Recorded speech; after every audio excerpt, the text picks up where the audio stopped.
East বেঙ্গলের সামনে কিন্তু এবার সবথেকে বড় চ্যালেঞ্জ হতে চলেছে স্পোর্টিং ক্লাব দিল্লি। আল আরাবির বিরুদ্ধে ইস্ট বেঙ্গল জিতলেও এই স্পোর্টিং ক্লাব দিল্লি ম্যাচটা ইস্ট বেঙ্গলের জন্য অ্যাসিড টেস্ট এবং তার সাথে সাথে ফাইনালে যাবার কিন্তু সুযোগ ইস্ট বেঙ্গলের কাছেও রয়েছে যদি এই স্পোর্টিং ক্লাব দিল্লিকে ইস্ট বেঙ্গল ঘরের মাঠে হারাতে পারে। তো ইস্ট বেঙ্গল এই ম্যাচটাকে খেলতে চলেছে ঘরের মাঠে, সেখানে প্রতিপক্ষ কীরকম দল, ইস্ট বেঙ্গলের কোথায় কোথায় চিন্তার কারণ রয়েছে, ইস্ট বেঙ্গলের কি প্ল্যানিং রয়েছে এই ম্যাচটা নিয়ে, সমস্তটা নিয়েই কথা বলে নেব আমরা এই ভিডিওতে। তাই ভিডিও শুরু করার আগে একটাই রিকোয়েস্ট, চ্যানেলে যারা প্রথমবারের জন্য এসেছো মনে করে চ্যানেলটাকে সাবস্ক্রাইব আর ফলো করে নিও, তাহলে প্রিয় দলের খেলার সমস্ত আপডেট তোমরা এখানে পেয়ে যাবে। তো চলো আর দেরি না করে ভিডিও শুরু করা যাক। তো ইস্ট বেঙ্গল আগামীকাল সন্ধ্যা 7টা থেকে ওয়াইবিকে স্টেডিয়ামে মুখোমুখি হতে চলেছে স্পোর্টিং ক্লাব দিল্লির সঙ্গে। আর এই স্পোর্টিং ক্লাব দিল্লি কিন্তু এবছর ডুরান্ড কাপে যা পারফরমেন্স করেছে জাস্ট এক কথায় অসাধারণ বলতে হয়। তো প্রথমে যদি আমরা গ্রুপ স্টেজের দিকে তাকাই, সেখানে স্পোর্টিং ক্লাব দিল্লি ছিল গ্রুপ সি এ, সেখানে জামশেদপুর, ইন্ডিয়ান এয়ারফোর্স এবং শ্রীলঙ্কান আর্মি ছিল। সেখানে দিল্লি 3 ম্যাচে 3টেই জয়, তারা কিন্তু 9 পয়েন্ট নিয়ে গ্রুপ চ্যাম্পিয়ন হওয়ার সাথে সাথে বিরাট বড় গোল ডিফারেন্স কিন্তু তাদের ছিল। 3 ম্যাচে তারা গোল করেছে 16টা এবং গোল হজম করেছে 2টো। সেখানে কিন্তু তারা জামশেদপুরের বিরুদ্ধে 2-1 জিতলেও ইন্ডিয়ান এয়ারফোর্সের বিরুদ্ধে 7-1 এবং শ্রীলঙ্কান আর্মির বিরুদ্ধে কিন্তু তারা 7-0 গোলে জেতে।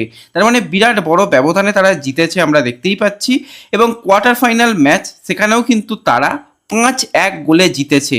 তো এই ডুরান্ড কাপের সব থেকে বেশি গোল যে দলটা করেছে সেটা হচ্ছে স্পোর্টিং ক্লাব দিল্লি, টোটাল 21টা গোল করেছে আর মাত্র 3টে গোল হজম করেছে 4 ম্যাচে। তো বোঝাই যাচ্ছে তাদের অ্যাটাকিং লাইনটা এক কথায় অসাধারণ রয়েছে। বিশেষত তাদের কাছে কিন্তু একজন স্ট্রাইকার ব্রাজিলিয়ান প্লেয়ার রড্রিগো রয়েছে, যে কিন্তু অলরেডি 7টি গোল করে ফেলেছে। এছাড়া কিন্তু আরও একজন মিডফিল্ডার রয়েছে জুয়ান পেনা, সেও কিন্তু গোল করে ফেলেছে 4টে। তো এখানেই কিন্তু তাদের দুজন অ্যাটাকার মিলে 11টা গোল করে ফেলেছে। এছাড়া নামতে রয়েছে, যেও কিন্তু 3টে গোল করে ফেলেছে। তো 14টা গোলের ক্ষেত্রে কিন্তু এই 3 প্লেয়ারই অবদান রেখেছে এবং প্রত্যেকটা প্লেয়ার কিন্তু দুর্দান্ত খেলছে। টমাস টর্চ এর দল কিন্তু অসাধারণ ফুটবল উপহার দিয়েছে। তো ইস্ট বেঙ্গলে যদি আমরা কথা বলি, ইস্ট বেঙ্গলের চিন্তার কারণ অনেক কিছু জায়গায় রয়েছে।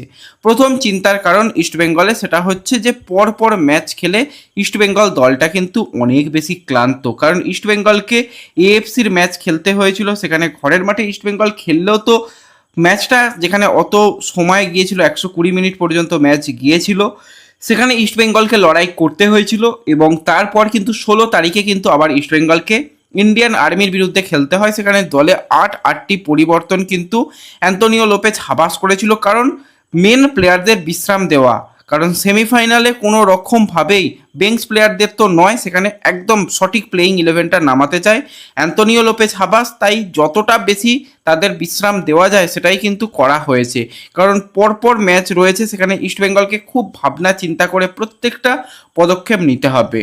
তো স্পোর্টিং ক্লাব দিল্লি ম্যাচটা তো ইস্টবেঙ্গলকে অল আউট যেতে হবে, কারণ এই ম্যাচটা ইস্টবেঙ্গলের জন্য অত্যন্ত গুরুত্বপূর্ণ, কারণ ইস্টবেঙ্গলের কাছে এখন সুযোগ রয়েছে কিন্তু ডুরান্ড কাপের ফাইনাল খেলা। গত সিজনে তোমাদের মনে থাকবে ইস্টবেঙ্গল কিন্তু সেমিফাইনাল ম্যাচে সেখানে ডায়মন্ড হারবারের বিরুদ্ধে হেরে বিদায় নিয়েছিল এবং ফাইনালে পৌঁছাতে পারেনি। সেখানে ফাইনালে ডায়মন্ড হারবার ওঠে আর অপর দিক থেকে নর্থ ইস্ট উঠে, নর্থ ইস্ট কিন্তু back to back Durand cup champion হয়েছে। তো ইস্ট বেঙ্গল এবং মোহনবাগানের কাছে সুযোগ রয়েছে ফাইনাল খেলা। বিশেষত ইস্ট বেঙ্গল অনেক দিন কিন্তু ডুরান্ড কাপ জেতেনি, তো সেক্ষেত্রে ইস্ট বেঙ্গল চাইবে যে এই বছর ডুরান্ড কাপ চ্যাম্পিয়ন হতে। মোহনবাগান তবু কয়েক বছর আগের দিকে তাকালে মোহনবাগান সেখানে চ্যাম্পিয়ন হয়েছিল, তো সেক্ষেত্রে মোহনবাগানও চাইবে যে সিজনের প্রথম টুর্নামেন্ট জিতে নিতে, কিন্তু তাদের কঠিন দলের বিরুদ্ধে খেলতে হবে। নর্থ ইস্ট এবং ইস্ট বেঙ্গলেরও কঠিন দলের বিরুদ্ধেই খেলতে হচ্ছে। স্পোর্টিং ক্লাব দিল্লিকে নিয়ে খুব যে বলার মতন জায়গা রয়েছে যে হ্যাঁ প্রচুর হাই প্রোফাইল দল, কিছু সেরকম না হলেও কিছু প্লেয়ার কিন্তু পুরোপুরি ম্যাচের পরিসংখ্যানকে বদল করে দিচ্ছে। বিশেষত আমি কথা বলবো যে জুয়ান পেনার কথা। তো এই 27 বছর বয়সী প্লেয়ার, কলম্বিয়ান অ্যাটাকিং মিডফিল্ডার, যা পারফরমেন্সটা করছে, ভাই তাকায় একদিকে বল পাস দেয় অন্যদিকে, পুরো নো লুক শট যেটা বলে সেই রকমভাবে কিন্তু সে একাধিক পাস বাড়াচ্ছে এবং যেভাবে তার পুরো মাঠ জুড়ে তার ফুটবল অসাধারণ লাগছে, যে কম টাকাতেও ভালো মানের প্লেয়ারকে আনা সম্ভব সেটা স্পোর্টিং ক্লাব দিল্লি দেখিয়ে দিয়েছে। সেখানে মাত্র 1 কোটি টাকা খরচা করে এই 27 বছর বয়সী কলম্বিয়ান প্লেয়ারকে নিয়ে আসা, তারপর কিন্তু অলরেডি সে 2টো ম্যাচ খেলেছে, 2টো ম্যাচে কিন্তু 5টা গোলের ক্ষেত্রে অবদান তার রয়েছে, 2 ম্যাচে 2টো গোল, সাথে রয়েছে 3টি অ্যাসিস্ট।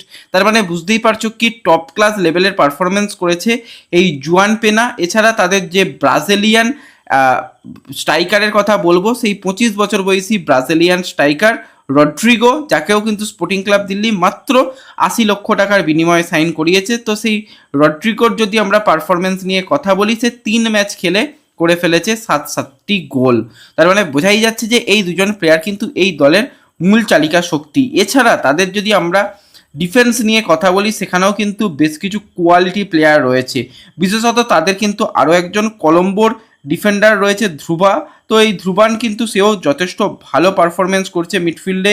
এছাড়া মনোজ মোহাম্মদ, হ্যাংসিং, আশুতোষ মেহতা, তারা কিন্তু খুবই ভালো ডিফেন্স সামলাচ্ছে। তার সাথে মিডফিল্ডের দিকে তাকালে সেখানে নামতে রয়েছে, সেখানে মোহাম্মদ আজার রয়েছে, সেখানে কিন্তু আরও অনেক অপশান রয়েছে। এছাড়া অ্যাটাকিংয়ের দিকে তাকালে সৌরভ যেরকম রয়েছে, জোসেফ সানি রয়েছে, রামনাম টুঙ্গা রয়েছে, এছাড়া মোহাম্মদ আইম্যান তো রয়েছে এবং অ্যালান সাজিও রয়েছে। তো ওভারঅল ইন্ডিয়ান ব্রিগেডের প্রত্যেকটা প্লেয়ার ইয়াং প্লেয়ার, স্কোয়াডে কিন্তু যে খুব বয়স্ক প্লেয়ার রয়েছে সেরকম নয়। আশুতোষ মেহতাকে বাদ দিলে বেশিরভাগ প্লেয়ারই কিন্তু ওই 26 থেকে 28 বছরের মধ্যে, তারও নিচেই বেশিরভাগ প্লেয়ার রয়েছে। সেই রকম দল কিন্তু পেয়েছে, যেই দল কিন্তু প্রচুর দৌড়ায়। তো এই দলের যারা খেলা অলরেডি দেখেছো, মিডফিল্ডে যেভাবে তারা পাস খেলছে, যেভাবে তারা সঠিক পাস বেশি খেলছে, যেভাবে তারা অপোনেন্টকে প্রেসারে রাখছে, সেখান থেকে গোল পাচ্ছে। হ্যাঁ, খুব একটা কঠিন প্রতিপক্ষদের বিরুদ্ধে কিন্তু এই স্পোর্টিং ক্লাব দিল্লি যে খেলেছে সেরকমটা নয়।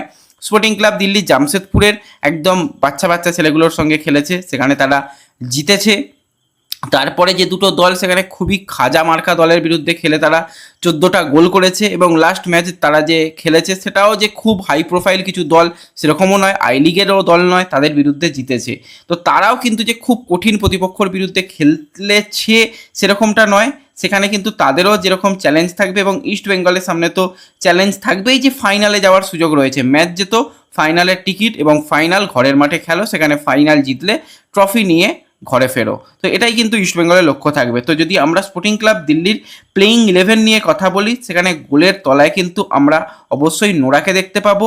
5 ডিফেন্সে কিন্তু টমাস তার দলকে খেলাচ্ছে, সেখানে সাইড ব্যাক পজিশনে মনোজ মোহাম্মদের সঙ্গে কিন্তু হ্যাংসিং রয়েছে, এছাড়া ডিফেন্সে আশুতোষ মেহতা রয়েছে, টম্বা সিং রয়েছে, এবং তাদের যে বিদেশি ডিফেন্ডার সে তো রয়েছে। এবং মিডফিল্ডের দিকে তাকালে সেখানে নামতে আজহারের সঙ্গে পেনা, এবং আক্রমণ বিভাগে কিন্তু আইমানের সঙ্গে রড্রিগো। কিছুটা 5-3-2 এই ফরমেশনে কিন্তু তাদের দলকে আমরা দেখতে পাচ্ছি। তো ইস্ট বেঙ্গলের চিন্তার কারণ হচ্ছে, ইস্ট বেঙ্গলে যেটা বললাম সেটা হচ্ছে যে সমস্যা যে খুব একটা বেশি তারা বিশ্রাম পাচ্ছে না, এবং এই সেমিফাইনাল ম্যাচ থেকে কিন্তু ছিটকে গেছে পিভি বিষ্ণু। লাস্ট ম্যাচে গোল করার পরই তাকে আমরা অস্বস্তিতে পড়তে দেখেছি। তো আজকে প্র্যাকটিসে তাকে দেখা যায়নি, এবং হাবাস জানিয়ে দিয়েছে বিষ্ণু এই ম্যাচের জন্য নেই। তো বিষ্ণু থাকলে যে পারফরমেন্সটা বিষ্ণু অলরেডি তুলে ধরেছে, আমরা দেখতে পাচ্ছি বিষ্ণু কিন্তু একাধিক গোল করে ফেলেছে অলরেডি। পিভি বিষ্ণু 4টি গোল করে ফেলেছে। ইন্ডিয়ান প্লেয়ারদের মধ্যে কিন্তু দ্বিতীয় সর্বোচ্চ গোলের মধ্যে রয়েছে, সেখানে সাহাল 5টা গোল করেছে। তো বিষ্ণু এই ম্যাচটার জন্য নেই, আশা করছি তার পরের ম্যাচে বিষ্ণু ফিরবে। কিন্তু বিপিন, সেও কিন্তু 3টি গোল করেছে। তো বিপিনের দিকে নজর থাকবে। আরও যে সমস্ত প্লেয়াররা রয়েছে তাদের যদি সুযোগ দেওয়া হয়, বিশেষত আমার এই ম্যাচের নজর থাকবে ক্রিসের দিকে। ক্রিস কিন্তু লাস্ট 3টে ম্যাচ খেলেছে, সেখানে ক্রিসের পারফরমেন্স দেখে কারোরই ভালো লাগে না যে কী খেলছে, কিন্তু ক্রিস কাজের কাজ করছে। ক্রিসের তো মেন কাজ যে গোল করা সেরকম নয়, ক্রিস হচ্ছে অ্যাটাকে সাহায্য করা। তো অলরেডি ক্রিস কিন্তু যেরকম পারফরমেন্স করেছে 3টে ম্যাচ, সেখানে কিন্তু তার অলরেডি বলতে গেলে 2টো অ্যাসিস্ট বা 3টে অ্যাসিস্টই ধরতে পারো, 3টি অ্যাসিস্টই কিন্তু 3টে ম্যাচে করে ফেলেছে।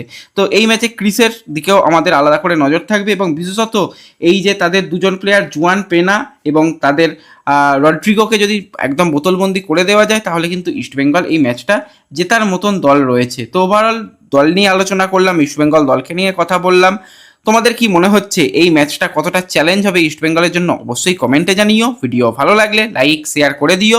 চ্যানেলে প্রথমবারের জন্য এলে সাবস্ক্রাইবার ফলো করে নিও। দেখা হবে পরবর্তী ভিডিওতে। ধন্যবাদ।